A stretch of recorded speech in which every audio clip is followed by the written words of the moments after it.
All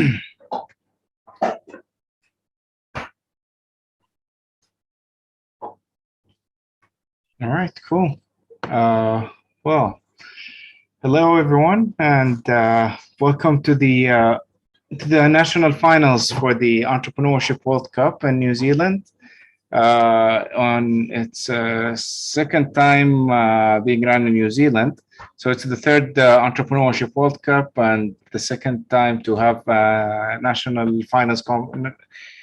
A chapter in New Zealand that where we are running a national competition, and it is a pleasure having you all right here. So with the Entrepreneurship World Cup National Finals being run in New Zealand, we get to send two startups to the global finals rather than them being considered among the general population who are applying from countries that are not represented. It's a pleasure for me to be here and to MC this. I would like to introduce Gen. So Gen New Zealand is the entity that is hosting right here in New Zealand. We had in the last year, it was a bit harsh also, as same as we're doing this year. Last year, it was just 2 days before they announced the lockdown in Auckland. And right now, it's just 1 day after they announced the lockdown in the whole country. Good thing that we decided to go all online this year rather than hybrid. I think Ryan would remember how it was, the hybrid version of it. The Global Entrepreneurship Network briefly is an entity that is working on supporting and developing ecosystems around the world, with focusing on the entrepreneurship resources and giving access to entrepreneurs and to ecosystem supporters, developers right there. The idea is to help the different ecosystems, those are overdeveloped or underdeveloped or being developed at the moment, just to have the same chance and the same opportunity in terms of having access to the knowledge, to the experience, to the resources, to the network, and so on. And this would cover a big universe, including celebration events, competitions, resources, including consultancy, advisory, research, and knowledge. And along with that, investment opportunities and startups program. So these include the Gen Accelerate, which is a big part of the Entrepreneurship World Cup competition. Gen Accelerate is providing the acceleration part right here in the program. So all startups have access to Gen Accelerate 1, which is basically more generic stuff and gives about 30,000 US dollars of perks and services. On its after the startups pass from the national finals and they qualify to go to the global finals, they have access to the Gen Accelerate 2, which is more in-depth and more sessions, more support right there, along with perks and services that would go as up to about $300,000. In New Zealand, Gen New Zealand, our role is mainly to provide the support to our ecosystem enablers and indirectly to provide the support to the entrepreneurs. We have some initiatives that are targeting entrepreneurs as well, but our focus is to enable the ecosystem to provide better services and to give them the resources that would allow them to increase their capacity and capabilities. Among the initiatives that we have done right here in New Zealand were the National Entrepreneurship Manifesto that was submitted to the government last year. And this year we are running multiple policy support initiatives with MB and with other entities being involved right there. Hopefully we'll be able to increase the impact of and involvement of the government in terms of developing and supporting the ecosystem in New Zealand overall, with all its metropolitan larger cities and the regional areas and smaller cities. Our goal is to increase access to entrepreneurship and inclusiveness and have it accessible to everyone from all around New Zealand.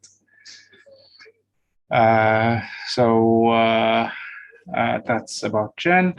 I would like to introduce our judges right now. So our judges, we have Michelle McCarthy, and Pauli Sosa and Ryan Walker, representing different agencies from around New Zealand. I know that Pauli might be representing 2 different agencies at the same time, but overall, covering different expertise, different networks right here.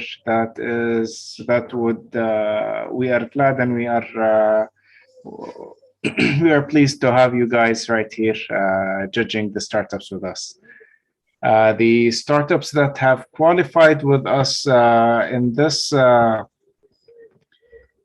the startups that have qualified with us in the national finals, we have 4 startups right now.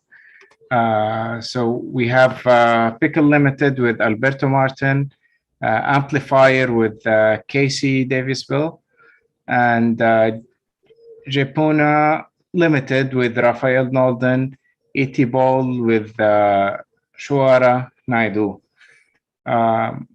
So without further ado, I would like to give the floor to the startups to start pitching. The pitching process is going to be 5 minutes pitch and then 15 minutes for the judges to ask questions. First one in line right here we have is Alberto. So Alberto, the floor is yours. Thank you, Marwan. Do you want me to present something on the screen or just talk to you about what we are doing? Yeah, it's up to you. You can present something, you can share the screen and do a presentation if you'd like. Okay, let me do that.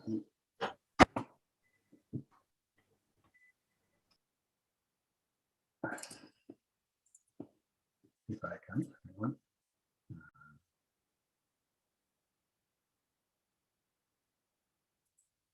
Yep. You should be seeing my screen now. If that is, let me know otherwise. Sorry. No, we can't. No, not yet. Hang on. Yep, we can now. Okay. Are you seeing the big screen of the? Because it's like I have like 2. I assume you're seeing the big one, right? Without any. Yep. Notes or anything. Yeah. Okay. All right. So let me start with that. Yeah. So thank you for having us or having me today. It is an honor to compete in this World Cup finals. I would like to talk to you about residential mortgages today. We all like owning a home, but for those of us that have to go through the mortgage process, sometimes we find it confusing, we find it lengthy, it is complex, and what we are seeing from first-time buyers especially is that they find it even a bit scary. In the interviews that we are doing to our potential customers, they are expressing their frustration when they try to get a mortgage. What they are saying is that they're feeling the anxiety of the unknown, the amount of information that they need to submit, and the scrutiny from the banks. Then once they have that, is the myriad of product that they need to go through to understand which one is best, different interest rates, different fees, and then it isn't clear what they want to choose from. The other thing is that all of us in our team, we have been working for banks before, so we have this insider experience, and we know that there's a high demand that is being underserved. The banks are struggling, and smaller lenders are struggling to cope with all the demand that they are having. And one of the reasons is because they are sitting in really old technology, legacy processes that brings a lot of inefficiencies and to the customers. The interesting thing is that the market is growing, is booming in New Zealand. The housing market, how it is, but the experience remains terrible. So we are saying that it's nearly $60 million in retail mortgages last year for homeowners and first-time buyers. And this is growing at an amazing 8.2% year on year.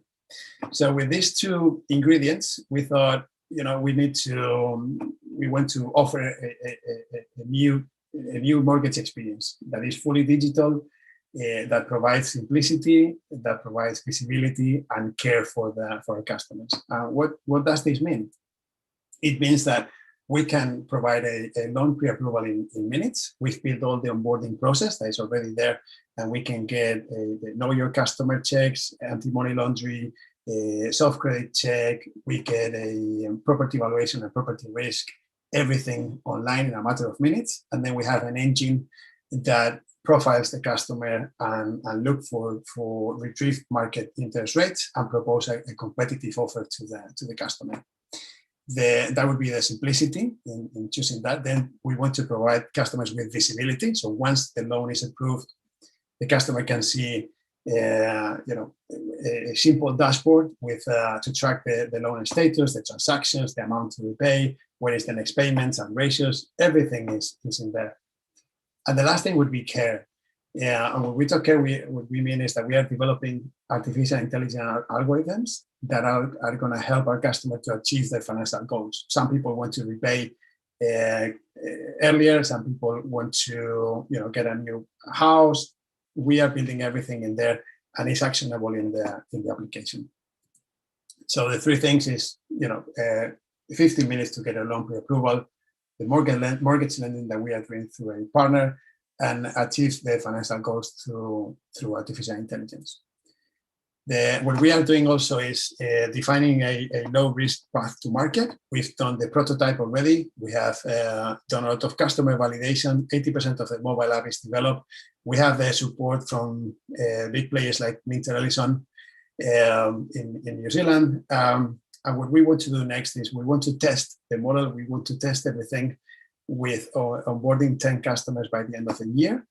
And then once we have everything validated, we want to go and disrupt the way banking is being done in New Zealand. And the last stage would be to expand. And we can expand geographically. We have good access to Europe and the UK, but also expand in banking features. Once we build a mortgage, which is the most difficult thing, we are good to build credit cards, deposits, things that are from the banking point of view simpler. So that is our path to market. And the best thing that we have is our team. I'm really proud to be working with these guys. Starting from myself, we all have more than 15 years of experience in banking. I've been leading digital transformation and innovation for a big tier one banking in the UK. I've been launching a fintech in London, and my colleagues, they have experience in compliance, in treasury, in finance, in marketing. So all in all, we have a really robust team to deliver towards this idea. So this is the end of the pitch, and I would like to invite you to ask any questions that you might have. Yes, thank you, Alberto, for the pitch. Judges, the floor is yours.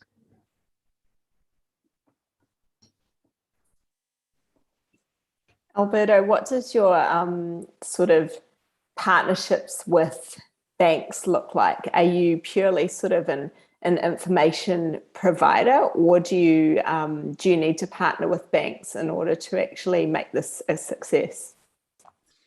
So that's been a journey. We have been learning a lot and pivoting a lot. Our original intention was to be the lenders directly. So we were seeking for funds to do the lending. We are seeing from customer interviews, but also from interviews with banks and funds, that is not going to be. We are too exposed. We have a lot of risk by doing that because of liquidity, treasury, and issues, and also because of we don't know if we will be able to offer the best interest rates. So we have been moving towards a model in which we have a lending partner that keeps the loan on their books.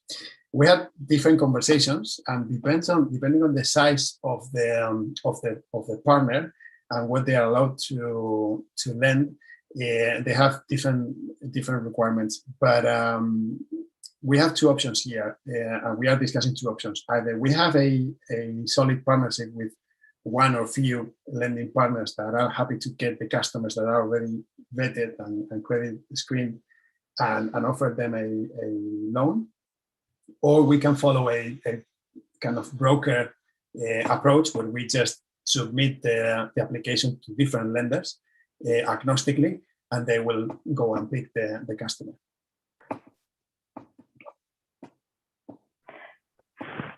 What about competitors and who else is doing this, and why your team is the best to do this, to make this happen? So competitors in New Zealand, obviously we have the big banks. They are providing lending, mortgages, and brokers. There is nothing like our service in New Zealand. We haven't seen that yet. There's some competitors, or there's other companies doing the same thing in other geographies. So Lendy or Better in the US, they have been really successful doing a business model that is similar to ours. And then we are seeing in Australia, TikTok and Athena that are doing really well. But in New Zealand, there's nothing like this proposition. There's, as I said, banks and brokers. So to go on that, what is the global plan in this game? Is it just to soak up New Zealand's market cap, or how do you intend to compete on the main stage? So ideally, we would like to test everything in the New Zealand market. We would like to provide New Zealanders with this beautiful fintech experience. And then once we have everything ready, well-oiled, that we know that the model works, we have good networks in Europe and the UK. Especially in Europe, this kind of product is not present yet. Again, it's the same kind of issue that we are having in New Zealand. And ideally, we would like to take this product to Europe.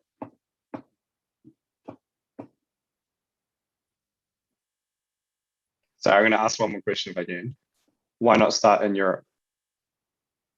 Well, because we are in New Zealand. We like the New Zealand market because it's the fintech is really the fintech world is really immature. There's nothing like that yet. So it's a good market to start. It's small enough to have a good pilot. I mean, pilot in the sense of for a country is a good market size. And the other thing is that the housing market and the capital and the rent per capita is really attractive in this market. So there's a lot of ingredients to make it really appealing to us. So you mentioned you want to have 10 clients by the end of the month. How these clients are going to find you? What's the plan on that? So that is it's end of the year. And what we are doing is, so at the moment we are finishing the product, completing the regulatory things that we need to do. And at the same time, we're working with a marketing agency, doing a lot of customer interviews and targeting who our target customer is going to be, or who our target customer is. And then once we have that, we are combining the risk profile of the customers that we want for the model with the target customer from the market point of view, and we are addressing them. We are also seeking help from people that have been in the mortgage market selling mortgages, and they know how to do this, and helping us to sell the first few mortgages. And the other avenue that we are exploring is we are in touch with developers, builders or building developers, for us to establish any kind of partnership to sell our mortgages to them. Alberto, what does your business model look like? I'm quite interested in this kind of situation where you have these people who are first home buyers, wanting to get a mortgage. You can't really, these aren't going to be repeat users, right? Coming that again and again to use your product. So how do you kind of hook these people in and continue to provide value over time to these people? And what does that look like for you from a revenue perspective? Yeah. So yes, you're right. Our customer is our engagement with the customers are periodic, and we are mindful of that. So what we are doing is two things. There's once we pre-approve the customer, and once we get a loan for that customer, the next thing we do is to establish when open banking is ready, an open banking connection. We have that already built, but in the meantime, we have an interim solution that is an open banking like solution, so we can get information from the customer, and that information is feeding our algorithms to provide the customers with financial advice. So say that a customer wants to repay as fast as possible. So we'll be getting these transactions and this knowledge from the customer, and we'll be saying we will do an analysis on that, saying by your spending pattern and your income and so on, we believe that you could do this and that to repay earlier. That would be the consequences in fees or interest, and providing actionable insights to that. So there's two things. One is that we keep offering insights and solutions to our customers. Those are actionable. And the other thing is that typically the mortgages that we are seeing, if they have like a 2 or 3 year kind of term, so we can anticipate when the customer is going to need the next interaction, and we can go and offer new solutions. So that is one part of the answer. The other is that is the more 2 years down the line, but we want to build other services around mortgages. So letting customers put deposits or having a debit card, things like that, so that we keep the interaction to more and more in the transactional level. Can you please tell us a little bit more about the team and how long have you been working together? Yeah, so we have been working together since October last year, with more people coming. I mean, another 2 people coming and joining us over the last 3 months. All of us, as I said before, we have been working in banking. So we have Ruan, that has been more than 15 years working for Deutsche Bank in Singapore, London, and Europe, doing banking operations and compliance. Christine has been working in the financial sector in marketing, and now she's partnered in a marketing agency. So she's bringing all that knowledge, and she's bringing all doing all the process to do the customer interviews, the targeting, positioning, branding, and so on. And then we have Victor. He's joining us from London, and his experiences in treasury. He's been advising companies in the corporate finance and governance strategies, and he has a lot of experience in capital markets and treasury services. So that is the team. We are bringing another colleague now that he accepted a couple of weeks ago, and he's an expert in artificial intelligence. So he's going to be another great addition. On top of that, we have advisors. One of them is a head of payments acceptance in Amazon France, bringing experience about what is happening in the fintech ecosystem, payments ecosystem. And then we are trying to onboard a credit/mortgages advisor to the team.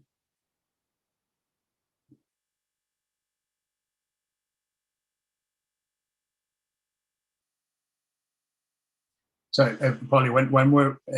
We also have some developers, but they are not yet part of the team. We are outsourcing. So because we have built the product and integrated with our third parties, we have that team, but it's not part of the core team, if you will.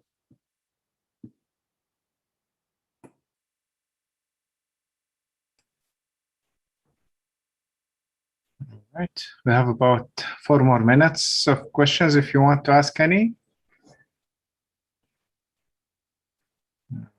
All right.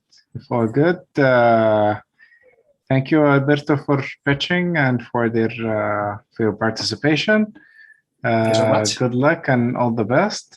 Judges, I'll give you about 5 minutes to do the judging on the platform before we jump to the next pitch. Thank you so much. All the best, Thank you so much. Alberto. Yeah, see you. Thank you. Thank you.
Let me know if we're all good to go.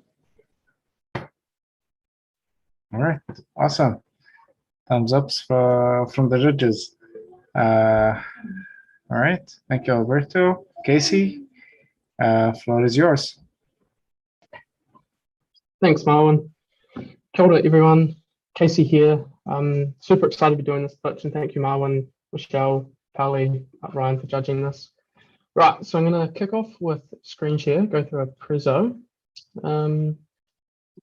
Here. Present. Can everyone see this okay? Yeah. Yep, cool. All right, so the startup is Amplifier, and as the name says underneath, it's a virtual event speed networking. Specifically, we're focusing on the problem of helping people succeed by building and unlocking relevant relationships. It's kind of been my career for I guess the last 5 or 6 years. Like I'm super passionate about is connecting people. I've been fortunate enough to be part of a number of different communities on that community building frontier.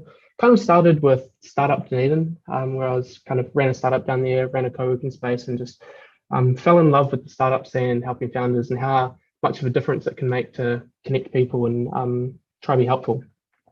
After that, got heavily involved in Startup Weekend, which I feel blessed to still be part of that community. A bunch of incredible people helping upskill people, but also bringing ideas into reality. And then more recently after that, I was working with Territory 3, previously known as Kiwi Landing Pad. And I guess the common thread amongst all of this is within these roles, it was about understanding what people are doing and figuring out how can I be most helpful by making connections to people that know that space. I recently was going through the numbers and I've made over 1,000 personal introductions between people, and it's within that there's kind of a lot of learnings that came forth. And then when you mix that with the huge transitions that we've made as the world's kind of been battling COVID, is this global shift to virtual events, and it's changing the way we interact. It was always going to be the case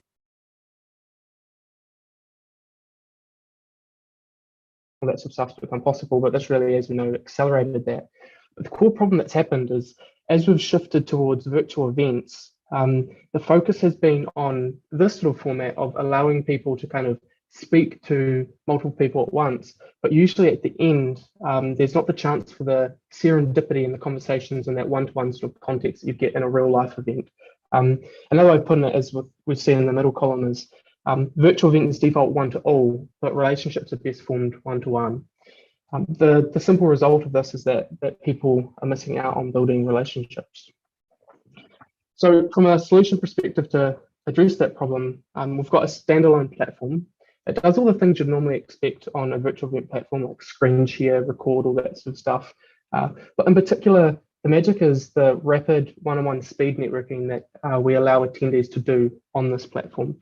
And in particular, bringing together two different worlds. This is kind of where our secret sauce sits, is both smart matching in terms of helping people go into one-on-one speed networking based on their profile or attributes. This could be like the title or the industry that they're passionate about or whatever that is, but also allowing the human heuristics part, which is to allow the attendee to actually have influence on who they talk to. This turns out to be super important because this is how we actually operate, right? Like if you can think of a time you're at a networking event or a sort of situation where there's different people around, you kind of gravitate towards the people you want to talk with that for whatever reason there's value or reciprocity based on your current needs or kind of where you're at.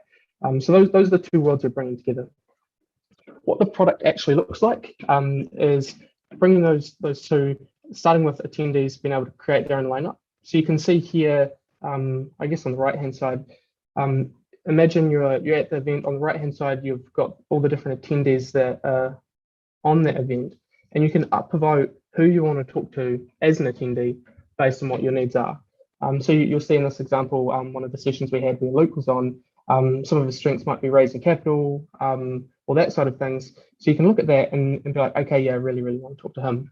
But then it's also bringing together the power of the default smart matching piece, which is that based on what your current focus is or your strengths are, we can naturally help you kind of talk to those folks.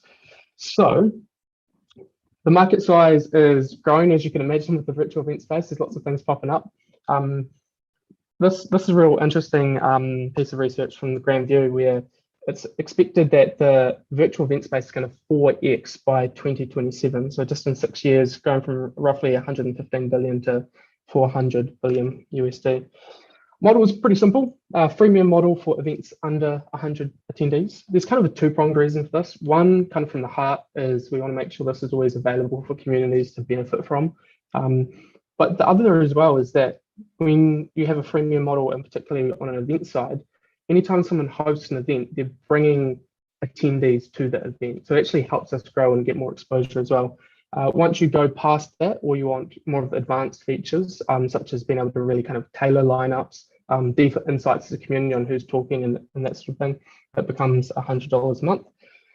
And then from a bottom-up perspective, we feel quite confident that we could move in towards helping more than 250,000 event hosts. Super quick. 300 mil ARR, 3 paying customers, some cool go-to-market strategies, both standalone platform plugins, some really cool defensibility from machine learning and distribution partners. And our ask is looking for communities that want to empower their members. And of course, we're also looking for more React developers too. Stop share. That went really quick. Apologies for bursting through the last half in about 10 seconds. Well, thank you so much, Casey. Judges? Can you please tell us a little bit about the validation, especially in the business model, and how many people you talked about, and how did you validate that it's a real problem? Yeah, thanks, Farley. So I guess it actually started with scratching my own itch. So within, when I was doing the Territory 3 related stuff, one of the big pieces was helping connect founders across the country. So I was getting founders from Auckland, Wellington, Tauranga, Dunedin, Christchurch, putting them on a Zoom call and helping facilitate essentially breakout sessions one-on-one to help them build relationships with each other. But what started happening is the value that they were getting was really high, so it started growing. And as soon as it started growing, being able to do the curated breakout rooms on Zoom started to fall apart and put a lot of pressure on me as a host. So that's kind of where it stemmed from, was kind of scratching my own itch. And then from there, just talking to a number of different communities of the challenge they have around, I guess where the core problem actually sits is that for a lot of organizations, the community is their core value proposition, right? If you look at a lot of incubators or accelerators, you're not just joining for the curriculum, you're joining for the people that are part of that whānau. And this can be said for a number of different organizations, not even just within the startup scene. So the more we kind of dug into that, it became this thing where there's a discovery problem in helping the community know who else is in it. I mean, I'm sure like you'll plenty of us will be in situations where you might be part of an alumni group or something, but being able to actually know who else is part of that alumni or who's in the current cohort and how you kind of join the dots, it's a really hard thing to do. And usually you have to have like people that join the dots for you and make instructions, but that doesn't scale very well. So I guess from that, we just reached out to a number of different communities. It's kind of very quickly glossed over. We've got 3 paid pilots, which is pretty exciting. And then we've got 11 other kind of pilots that are waiting for us to implement a couple of tweaks to the product relative to solving their problems. So heavily focused on both from the events organizers' perspective of the problem solving for them, but also where attendees felt that they were missing out. So I guess anyone watching this right now, it'd be nice for them to then, off the back of this, actually meet who else is on this call with that common interest.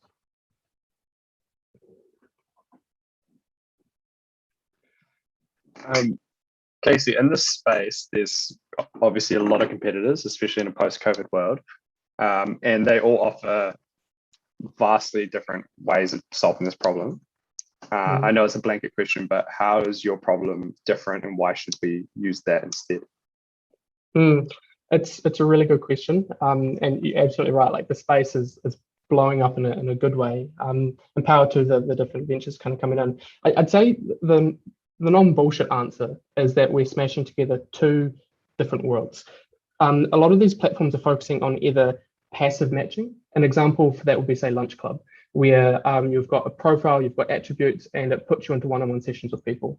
But you don't have influence on actually overriding and choosing who you talk to. It's all based on the matching, right? So that's a very passive way of doing it. Then on the other extreme, you have situations we've got all sorts of great companies like Gather Town would be a great example, where you can walk around and you can kind of bump into people and start conversations. You have the power to dictate who you talk to, but it's hard to filter through the noise and actually get to potentially relevant people or filter down to relevant people. It's absolutely just based on chance. We're bringing those 2 worlds together, where you can go into back-to-back conversations, whereas at a baseline you have like this great sort of matching based on what you're actually after. But then you also have the autonomy to look at the list and like, I really want to talk to Ryan, or I don't want to talk to Casey, or whatever those sorts of dynamics are, right? The other real interesting thing that's kind of come up a few times is because we're going like back-to-back one-on-one sessions, it actually makes it easier for introverts to network. And the reason for this is that when you're networking, there's a piece of vulnerability when you approach someone. And it can also be difficult to exit a conversation. We've probably all been in conversations where you're talking to someone, you want to end the conversation and they seemingly don't breathe. And you're just like waiting for that gap so you can like eject out of the conversation. That can be really hard to do. And because this kind of naturally puts you in the conversation and takes you out after a time period, that removes that social friction and you can actually just focus on who you're talking to. So that was actually an interesting insight that came from feedback, but not what we actually set out to solve, but it helps people with that process too. But I guess framing that conclusion to answer to that, Ryan, is bringing together passive matching as well as active matching. If you don't mind me asking one further question into that, I noticed right at the very end of the year, the free pilots. I'm assuming you've tested the product, so, or if you haven't, but if you are going to test the product, what customer feedback are you looking for to like validate this?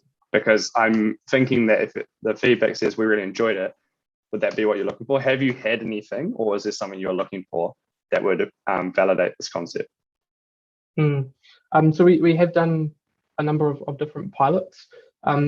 The success for us is helping people build meaningful connections where they they get value from this. What that actually translates to as well, though, is people are so busy that increasingly what a lot of people are finding is with virtual events, people are getting fatigue. Actually, engagement is dropping for a lot of communities on how you actually get people to attend in the first place. So I think a true kind of metric as well that hosts can track is how engaged their participants stay when using this platform. And that's going to have a direct correlation to how much value they're getting. For us, what's important is while we want to serve the host, and ultimately like the host is the paying customer, it's the experience and the value that the end user, the participant, is actually getting that will determine whether the relationship succeeds at the end run. I mean, there's a lot of important things that we can do as well, like for example with the host being able to give them better insights into who they're talking to. A lot of communities as well operate where they get funding, right? And one of the interesting things with funding is you have to have a dynamic relationship with you're communicating what value you're giving for the funding that you're receiving. And often that actually is just a handshake of a couple of anecdotes and trust that we're doing good stuff. It's actually really hard to actually capture a lot of the metrics of the good stuff. And you inherently know it's happening, but it's like that saying, not everything that counts can be counted, and not everything that can be counted counts. And we're kind of diving into that world a little bit too, where we can actually see how much a community's connecting with each other through different events and translate that to impact. So I know it's a bit of a long-winded answer, but engagement from people actually wanting to continue using this, retention is going to be huge, because we don't want this to just be kind of like a novelty gig where you do it one time and test it, and then you stop using it, but actually that you're getting meaningful value and you want to keep using this. Yeah. That links up quite nicely to a question that I had, Casey, which was around, do you have sort of a sweet spot for your size of your events? You know, I think that, you know, I'm just thinking about some of the events that I've been to that are one-off events that might have between, say, 500 and 1,000 people.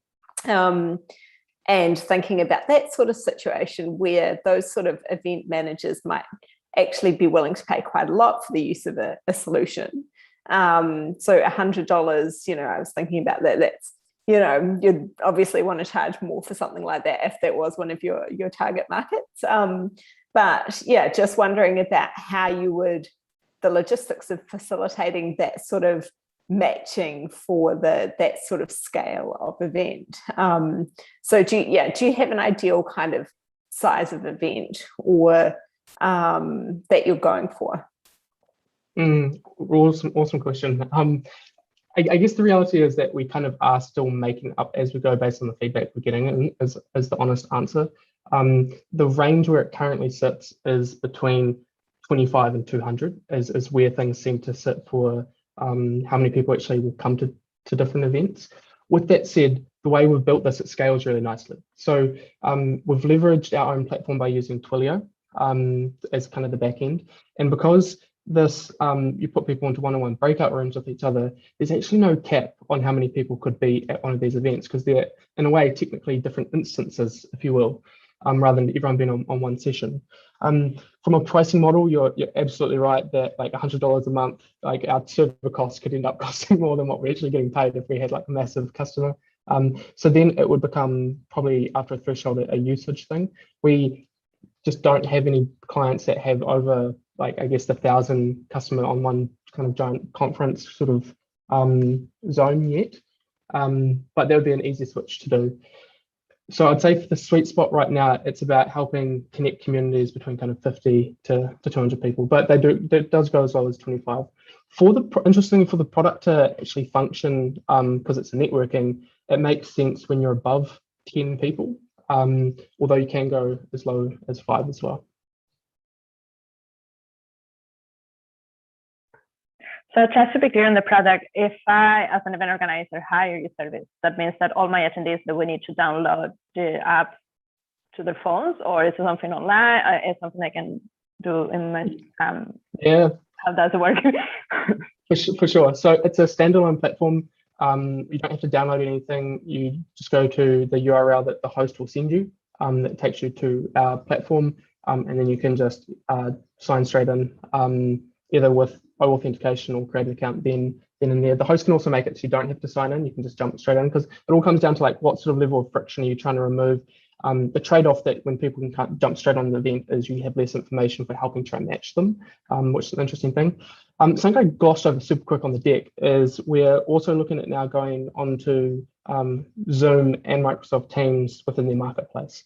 And the reason this has become super important is that as a community, you might just feel super comfortable on Zoom. You don't want to force everyone to try a new product. Like, there's so many damn apps out there with respect that like they add a lot of value. You want to make sure that if you can meet people with where they're at and where their culture is at, then that's awesome.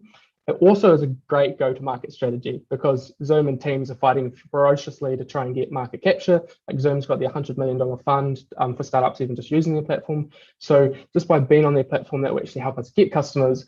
There will be limitations on what we can do within their marketplace, which is why it's important for us to have our own standalone platform. But being able to plug into them is super important. On a similar note, do you think there's the potential as well to be sort of licensing to other event management platforms that are out there as a sort of add-on to what they're providing currently? Sorry, Michelle, if I reframe that, like as into other event software tools as well? Yeah. So like licensing or providing a white label solution that they can kind of plug into their existing, platform that has, for example, the agenda, the speaker profiles, the chats, that sort of thing already set up. I love your thinking. Like that hadn't been on the roadmap, but it's on the roadmap now. I think from a priority perspective, we'd start with Zoom and Marketplace as our next play, because that's going to give us huge bang for buck.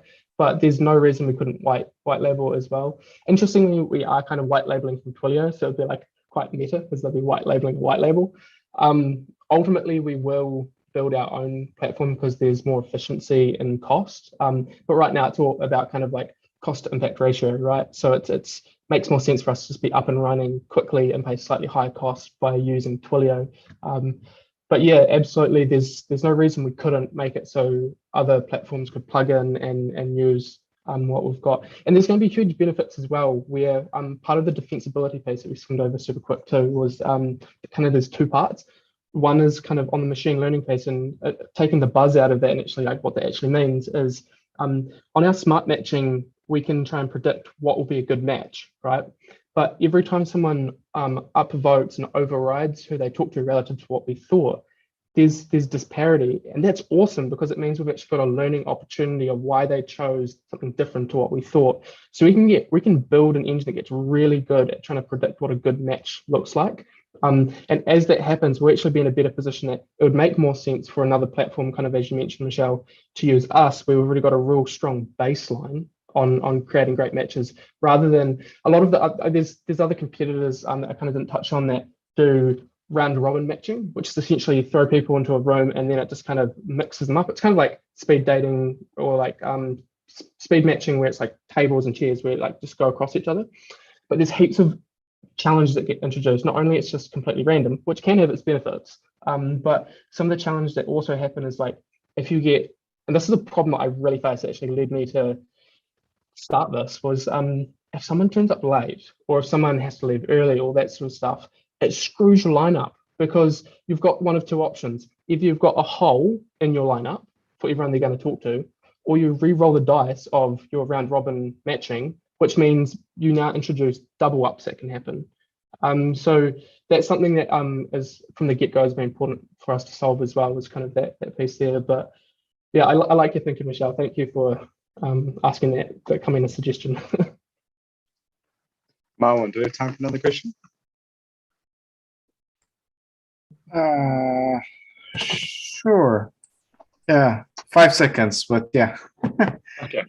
Yeah. Casey, really quickly, I don't remember if we've gone through it or not yet, but I'm really keen to hear, this is some of the question to ask Alberto around what's your go-to-market strategy? Because this is a product that really will thrive on high numbers of usage. So I'm really keen on, let's point it a little bit further, go-to-market aside from perhaps chatting to people you already know, or you mentioned you're already in the community. How are you unlocking places in like an inbound ratio? Yeah, absolutely. The first step is we're about to go up on Product Hunt. I guess something also important to note is our focus is going to be on the US initially. So we're going to be pushing straight there. So things like Product Hunt are super important. That gives us like immediate inbound and testing. From that, Teams and Zoom, as kind of mentioned, there's a lot of attention being pushed towards discovering apps and solutions on those marketplaces. So that's going to be massive. And then of course, with the current approach, as you kind of alluded to, has been kind of just approaching different communities. But that doesn't scale as well, but this is where it becomes really important to have that mixture between inbound, because in this freemium model is that every time someone hosts an event with us, they'll be bringing 25 to 200 or more people to our platform. So the lower the barrier we can make for people using this for free and getting value from it, is going to exponentially increase the exposure we get to new people and new markets. So that's kind of the trifecta, I guess the fourth one as well.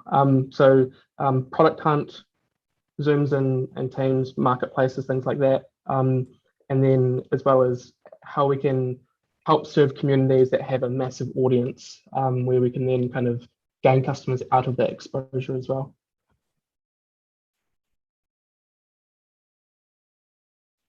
All right. Okay. Thank you, Casey. Thank you, judges.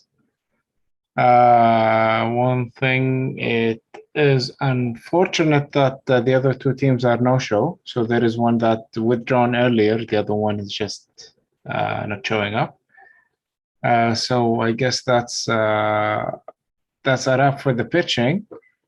And yeah, so overall, I'd like to thank you, Casey. Thank you to the judges, and we just be finalizing the the assessment and the judging offline, and we will be announcing the winners or the ranking of on who's going to be representing New Zealand.